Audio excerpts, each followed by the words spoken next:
Oriente-se, @rs21.com.br. Você entra em contato, faz a sua partilha, enriquece a nossa partilha e nos ajuda a avançar nesse tema tão importante, crise no casamento. Ou pelo telefone 3871-9620. A gente tem um depoimento, um VT de um casal dando seu depoimento que vai enriquecer a beça. Vamos lá. Sempre juntos, na saúde e na doença, na alegria e na tristeza. Esta é a esperança de todo casal. Eu lembro quando a gente casou, os dois queriam ser felizes, assim. Olha, eu era, assim, tava numa vida bem legal, assim, né? Bastante amigos aqui, tava em Sorocaba ali. Então, mas eu achava que amar era ser gratificado. Sim, receber, ficar legal. Pô, daí a pessoa, se eu tô abrindo mão de toda aquela felicidade que eu tinha lá, assim, com os colegas, tudo, né? Então essa pessoa vai ter que me trazer, se não mesmo tanto, um pouco mais. E daí a gente percebe no casamento, é muita conta para pagar, conta de luz, água, telefone.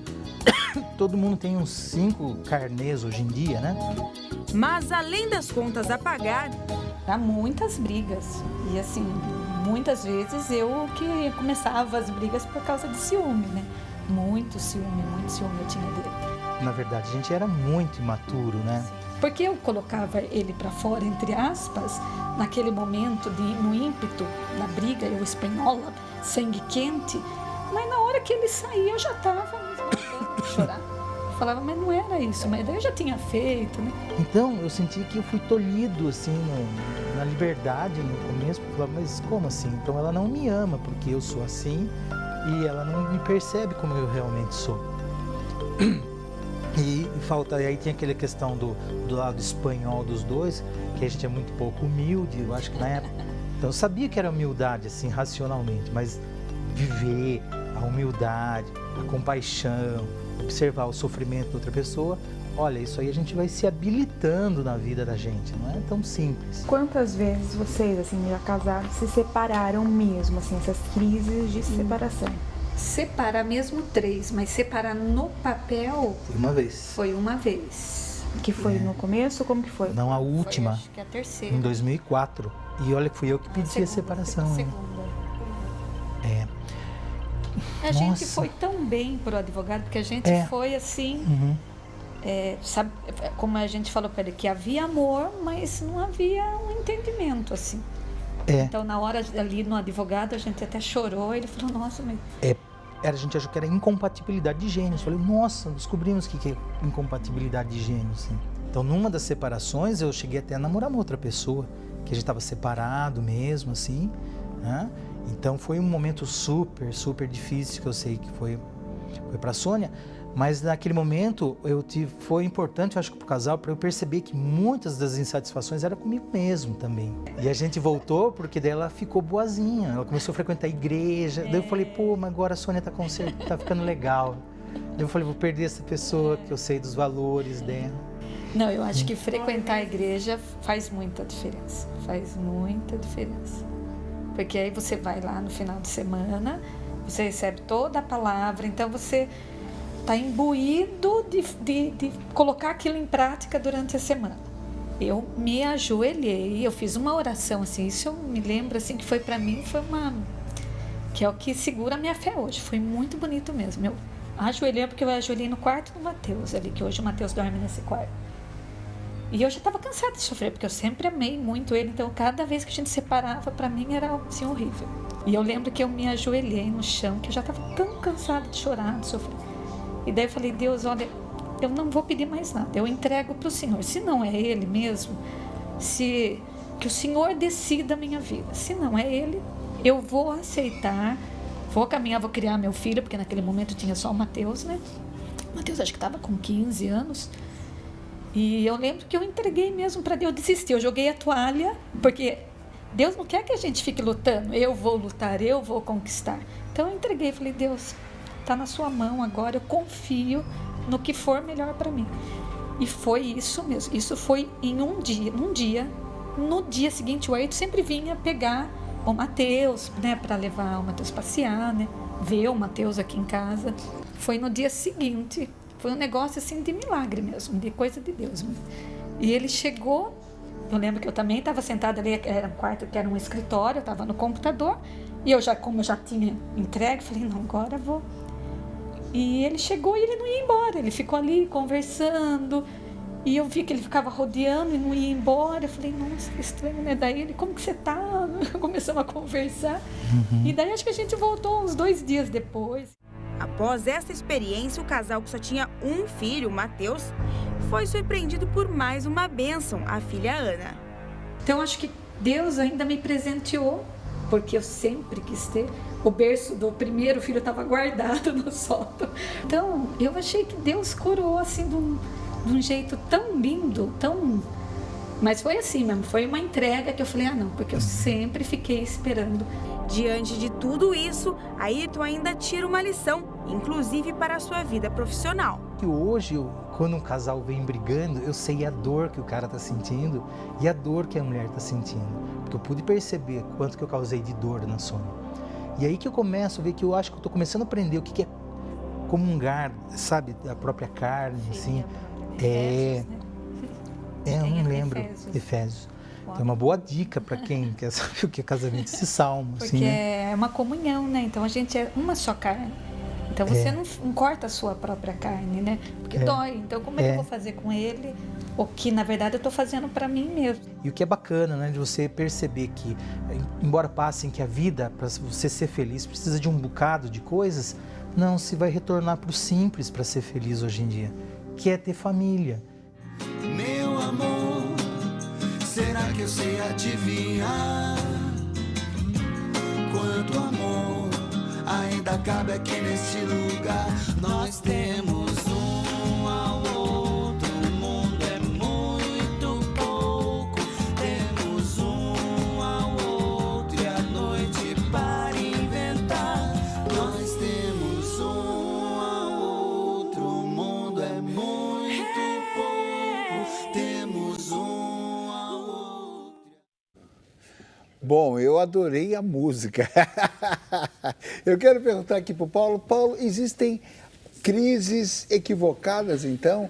Ou a crise já é um pequeno tropeço que, de fato, ela não é aquilo que aparenta ser? Não, na verdade, assim, existe a crise, né? Crise é formada pela diferença de ideias de cada um, diferença no relacionamento. E então, o que eu poderia dizer é o seguinte: tudo depende da sua cabeça também, às vezes, para você manter um casamento bem relacionado. Porque crise, nós mesmos formamos a crise.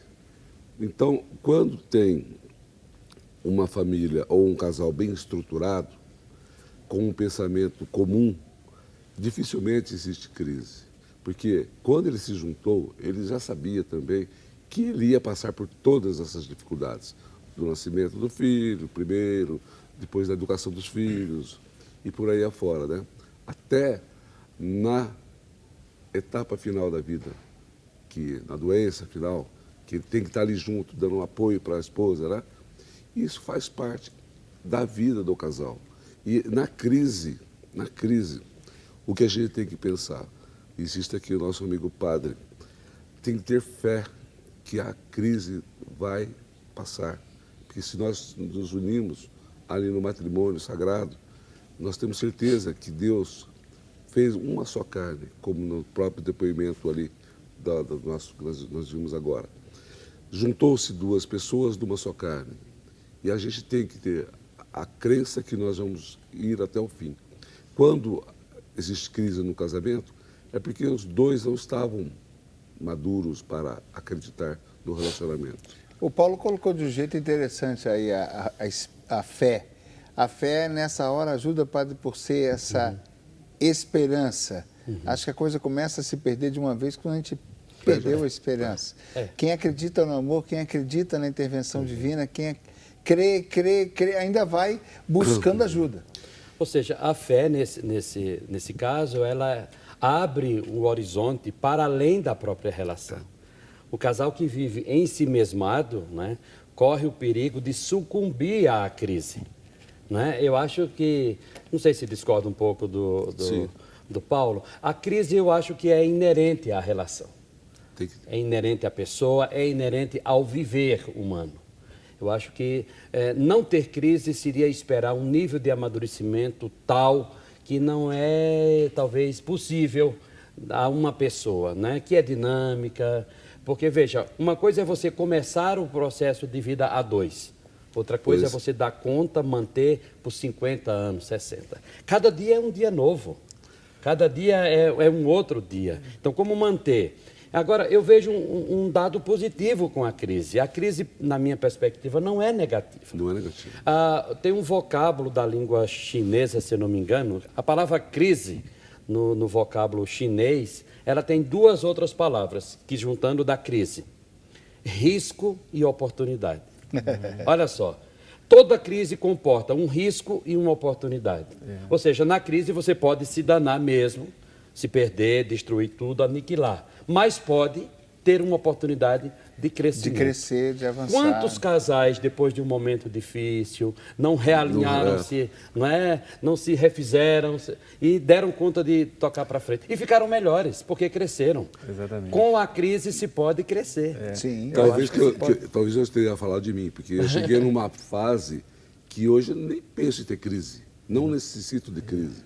Porque eu estou numa estabilidade com a minha esposa que eu acho que é perder tempo. Já discutimos alguma coisa relacionada a alguma briga. Sim, mas tem uma coisa interessante que o Reginaldo pode ajudar a gente, que é essa questão, eu creio que a gente vem com muitas perguntas para serem respondidas, muitos sonhos para serem realizados, muito ideal. Os dois vêm com um projeto particular para somar com o projeto do outro. E, na verdade, quando a gente começa junto, a viver junto, a realmente viver o casamento, é ali que a gente vai ter o trabalho de começar a descobrir qual é o sonho do outro.